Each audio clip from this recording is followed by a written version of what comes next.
Senhor presidente, senhores senadores, senhora senadora, o senador Cristóvão Buarque, com a proficiência de sempre, fez uma análise da situação a que o nosso Brasil chegou e poderá chegar em razão da deficiência da educação básica entre nós. Referiu-se ao número divulgado pelo IBGE nessa semana, que demonstra que o ritmo de queda do índice do analfabetismo no Brasil parou de cair e aumentou. Há um aumento do número absoluto de analfabetos com a diminuição, com a perda da velocidade desse índice.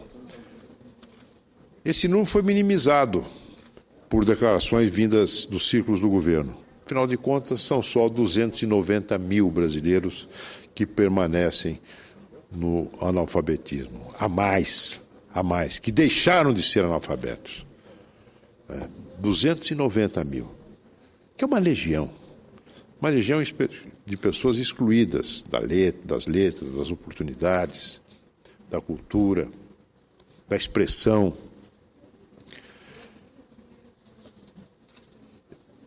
Diz o senador que um número desse seria equivalente ao rebaixamento das expectativas de vitória da seleção brasileira na próxima Copa do Mundo e que mereceria uma reunião de emergência por parte do governo. Ontem, meus caros colegas, o Brasil sofreu um rebaixamento em outro quesito, rebaixamento na classificação do risco dos seus títulos, dos títulos da dívida brasileira. A agência de risco Moody's reduziu de positivo para estável a perspectiva para os títulos brasileiros. É a segunda gigante desse setor de avaliação de riscos de títulos da dívida pública que rebaixa a perspectiva para os papéis brasileiros, pois em junho deste ano foi a vez da Standard & Poor's colocar os papéis brasileiros na perspectiva de negativa. No entanto, a reação que se vê por parte do Banco Central no Brasil e das autoridades do governo é bastante semelhante a essa que tiveram as autoridades do campo educacional e da própria Presidente da República em relação ao aumento do analfabetismo. O Banco Central continua vocalizando o ponto de vista do governo e apresentando um cenário ainda, eu não diria róseo, mas minimizando os sinais que estão aí claríssimos aos olhos de todos. A economia brasileira vem se deteriorando cada vez mais durante o governo da presidente Dilma. Todos os pontos chaves da economia brasileira, inflação, crescimento do PIB, juros, endividamento do público, investimento, comércio exterior, tudo isso compõe um retrato muito ruim e uma perspectiva muito desagradável para a economia brasileira, e quando eu digo economia brasileira, eu falo para os brasileiros, para o futuro do nosso país. Eu vou me referir a alguns desses indicadores, o que é de conhecimento de todos, mas que não custa repisar. A inflação. A inflação, segundo as projeções do próprio Banco Central, a inflação brasileira deverá continuar oscilando em torno de 5,8% ao ano até pelo menos o ano de 2015. Esse é um padrão muito alto para qualquer economia que se pretenda em desenvolvimento. Ainda mais porque Esse índice é uma média, e nos bens de primeira necessidade, que compõem o consumo das famílias mais pobres, o índice de inflação é muito maior. O índice de inflação dos alimentos está em torno de 10%, como denunciou ontem na Câmara dos Deputados o deputado paulista do PSDB de São Paulo, Vaz de Lima. É como se o Banco Central e o governo Dilma têm uma atitude conformista, apesar de todas as declarações em contrário, diante do comportamento da inflação. Porque nós sabemos que o Conselho Monetário Nacional, dentro da política de metas de inflação que vem desde o governo do presidente Fernando Henrique e que foi mantido pelo governo Lula e pelo governo Dilma, estipula uma meta de 4,5% ao ano de inflação como aquilo que poderíamos admitir. Mas, a rigor, diante de fatores conjunturais, imponderáveis, admite-se que a inflação possa chegar a um teto de 6,5%. Ora, aquilo que é teto, 6,5%, está virando piso no governo do PT.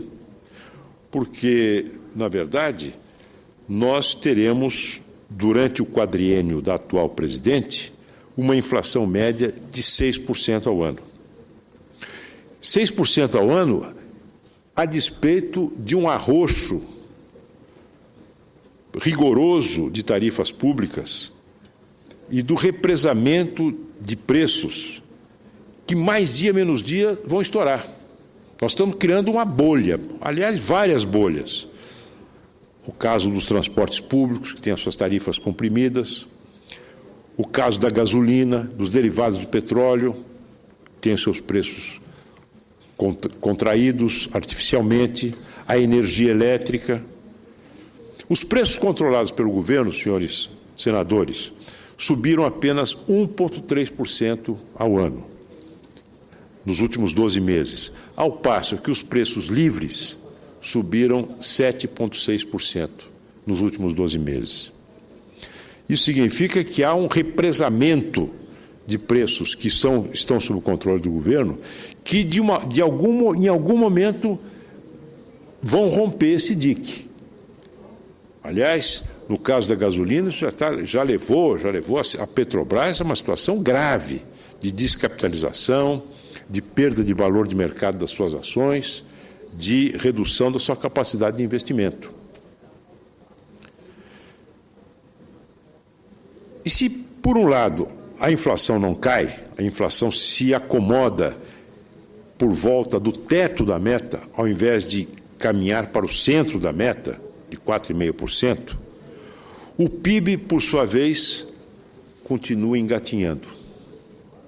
Para esse ano, a projeção que começou com um aumento de 3,1% do Produto Interno Bruto, foi revista para 2,7%, agora para 2,5%, pelo menos até meados de 2014.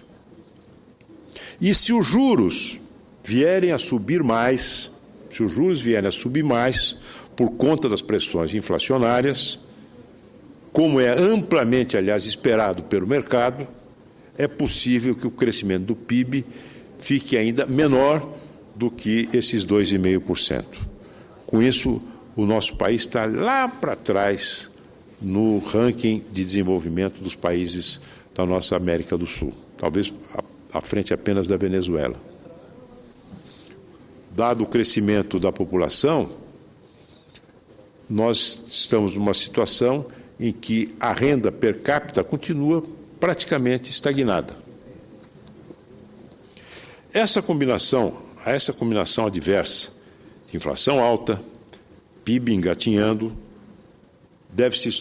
soma-se o comportamento das contas públicas. Nessa terça-feira dessa semana, o Tesouro Nacional revelou o resultado fiscal do setor público consolidado em agosto. E a fotografia não foi bonita de se ver, senhor presidente, pois pela primeira vez, em meses de agosto, desde o ano de 2001, as contas da União, dos estados e dos municípios estão no vermelho.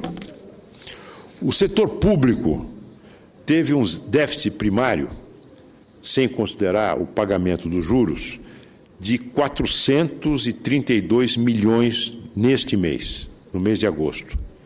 E eu lembro que um ano atrás, nesse mesmo mês de agosto, o país havia gerado um superávit de 3 bilhões de reais. Então, há um ano atrás, no mês de agosto, o superávit nós tínhamos um superávit de 3 bilhões. Neste ano, nós temos um déficit primário de 432 bilhões no mês. O acumulado nos primeiros 8 meses de 2012, o superávit foi de 3,56% do PIB. Neste ano, o superávit é bem menor, cerca de metade disso, 1,7% do PIB.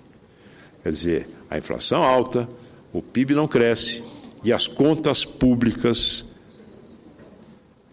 cada vez mais fora de controle, não obstante toda a maquiagem, são quilos de pancake, de rímel, de base, seja lá o quê, com que o governo federal, especialmente o ministro da Fazenda, tenta encobrir, não é,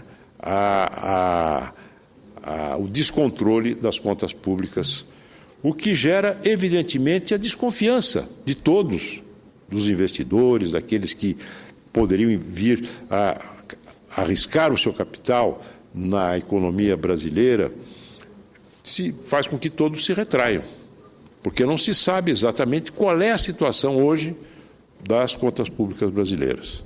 Os truques que foram engendrados no início para mascarar a situação fiscal complicada, já foram todos eles desvendados. Não há nenhum mistério a respeito dos malabarismos contábeis do governo.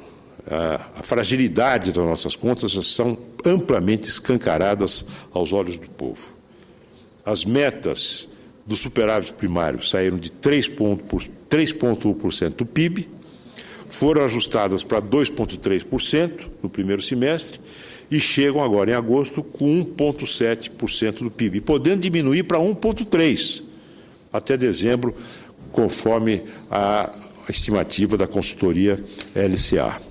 Com isso, parecem muito remotas, diz a Folha de São Paulo, as chances do cumprimento, sem truques de contabilidade, da meta de poupar 111 bilhões este ano para o abatimento da dívida e para o controle da inflação. Eu ouço a parte do ilustre senador Cristóvão Buarque.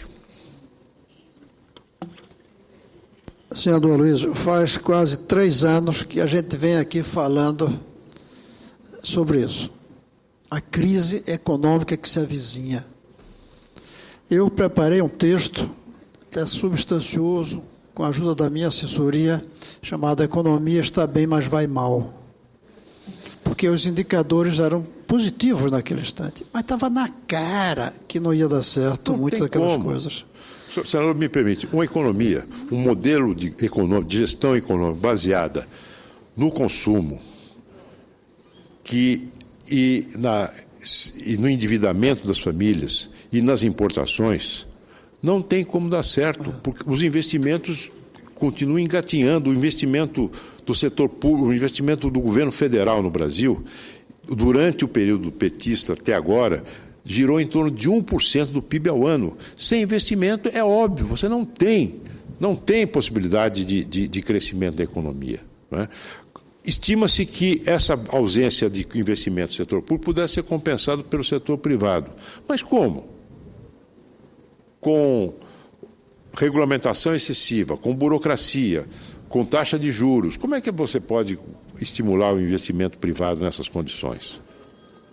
Desculpe me interromper, a Vossa Excelência, no seu à parte. Então, estava na cara que essas coisas viriam.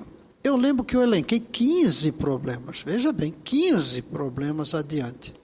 Mas o último, talvez seja o que mais ameaça hoje, senador Mozarildo, é a euforia. É o quê? Euforia do governo. Ah, sim. Eles continuam achando que tudo vai bem.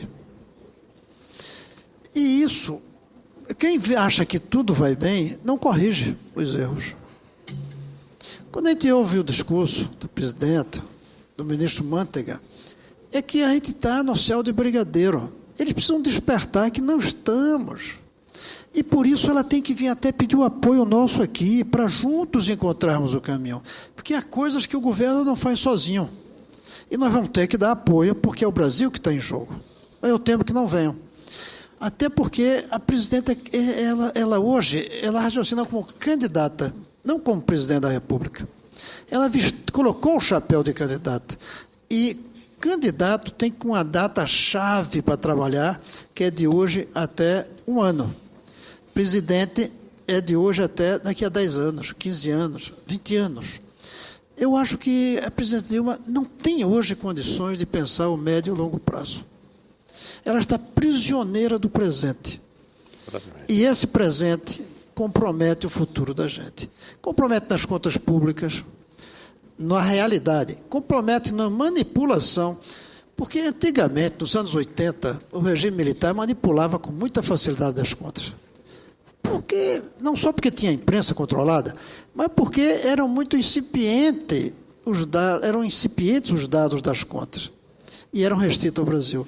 Agora, o Banco Mundial, o Fundo Monetário, essas Moody's e outras agências de avaliação, elas penetram na realidade. Não tem como manipular sem se descobrir que é manipulação. Parece que o governo não percebeu isso, que hoje não se tem mais contas manipuladas sem que se descubra que são manipuladas.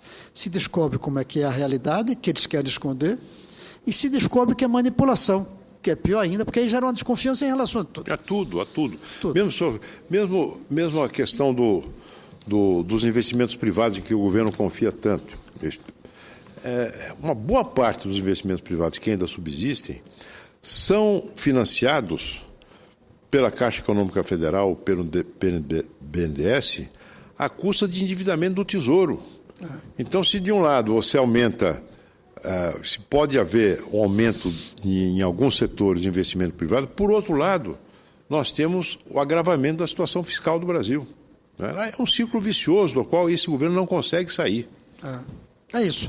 Então, eu fico triste porque um discurso importante como o seu provavelmente não vai ser lido pelas autoridades do governo. E aí não despertam, ficam no monólogo entre eles próprios, se enganando uns aos outros, e o Brasil indo para situações vexaminosas. Como a gente viu na semana passada na revista The Economist, como a gente vê agora na provável rebaixamento do nosso prestígio. Pior é que tem um círculo vicioso. Quando rebaixa, rebaixa mais, porque gera desconfiança, aí há um recuo do capital que viria para cá, e a gente continua iludindo o povo. Agradeço a parte de Vossa Excelência, senador Cristóvão Buarque. Você aludiu à capa da revista Economist. A revista Economist mostrou, há 1 ano atrás, um Cristo Redentor na forma de um foguete subindo. Há 1 ano ou mais, talvez mais, há 2 anos atrás. E agora publica a mesma capa, na sua capa, o Cristo Redentor sob a forma de um foguete desgovernado empinando para baixo. Eu acho que aquela capa estava errada, a primeira capa do Cristo Redentor subindo como um foguete para cima, simbolizando o crescimento brasileiro. Porque era um crescimento frágil, um crescimento que não é sustentável, um crescimento baseado no consumo, um crescimento sem investimento, um crescimento baseado nas importações. Não é um crescimento sustentável. Um crescimento continuar reformas estruturais na nossa burocracia, na complexidade dos nossos tributos, um crescimento em que não há mudanças importantes, a melhor, não há mudança nenhuma do estado lastimável da nossa educação básica, como Vossa Excelência acaba de apontar, não é um crescimento que se sustente.